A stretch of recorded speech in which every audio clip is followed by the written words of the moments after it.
இப்படி ஒரு முறை மோர் குழம்பு செஞ்சு பாருங்கங்க. அட்டகாசமாக இருக்கும் லஞ்சுக்கு. சூப்பர் டேஸ்ட்டில் மோர் குழம்பு எப்படி பண்ணுறதுன்னு பார்க்கலாம். மசாலா அரைச்சி விட்டு செஞ்சுருக்கேன். இதுக்கு மசாலா வந்து துவரம்பருப்புங்க ஒரு 2 ஸ்பூன் ஊற வச்சுக்கோங்க. ஒரு 20 நிமிஷம் ஊற வச்சு நம்ம அரைச்சி எடுத்துக்கணுங்க. சீரகம் ஒரு 1/2 ஸ்பூன், இஞ்சி துண்டு ஒரு துண்டு இஞ்சி போட்டுக்கோங்க. காரத்துக்கு தகுந்தபடி பச்சை மிளகாய் ஆட் பண்ணிக்கோங்க. இப்போ இதை வந்து நம்ம நல்லா அரைச்சி எடுத்தாச்சு. அரைச்சி எடுத்துகிட்டு இப்போ நம்ம மோரோட கலக்கிக்கணுங்க.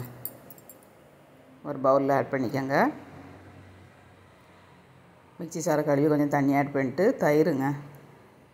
தயிர் வந்து நல்லா மிக்ஸ் பண்ணிவிட்டு நம்ம மிக்ஸியில் போட்டு அரைச்சி ஊற்றணும்.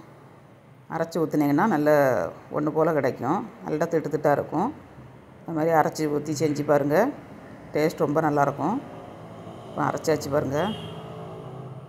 அரைச்சி செஞ்சிங்கன்னா மோர் குழம்பு பார்க்கறதுக்கே ஒரு அழகாக இருக்குங்க. இப்போ அரைச்சி வச்ச மசாலாவோட ஆட் பண்ணியாச்சு. போதுமான அளவுக்கு தண்ணி ஊற்றி நல்லா மிக்ஸ் பண்ணிடணுங்க. நல்லா மிக்ஸ் பண்ணியாச்சு. இது ஒரு தாளசம் பண்ணிடலாம். கடாய் அடுப்பில் வச்சு 2 ஸ்பூன் எண்ணெய் ஆட் பண்ணிக்கோங்க. 1/4 டீஸ்பூன் வெந்தயம் ஆட் பண்ணிக்கோங்க. 1/4 டீஸ்பூன் கடலைப்பருப்பு, 1/4 டீஸ்பூன் உளுந்தம்பருப்பு. ரொம்ப சின்ன வெங்காயம் ஒரு 10 வெங்காயத்தை உரித்து போட்டுக்கோங்க. 4-5 வரமிளகாவை 2 கட் பண்ணி போட்டுக்கோங்க.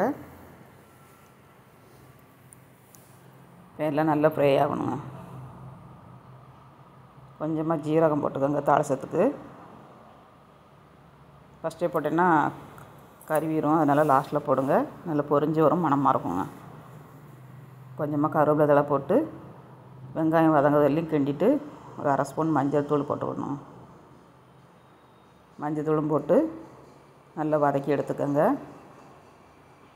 லாஸ்ட்டில் கொஞ்சம் பெருங்காயத்தூள் போட்டுக்கணுங்க. நல்லா வாசனையாக இருக்கும்.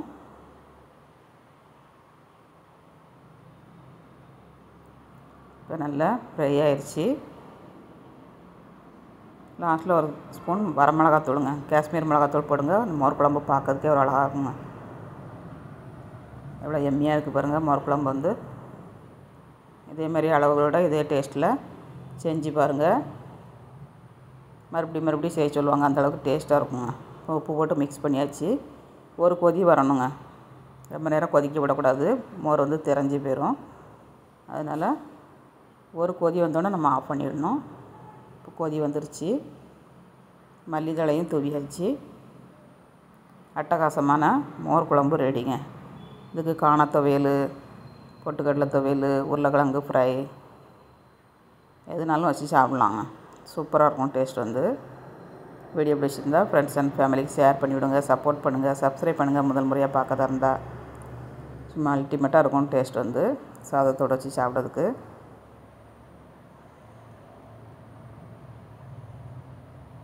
சூப்பரான மோர் குழம்பு ரெடி. மீண்டும் நெக்ஸ்ட் வீடியோவில் சந்திப்போம். பாய்.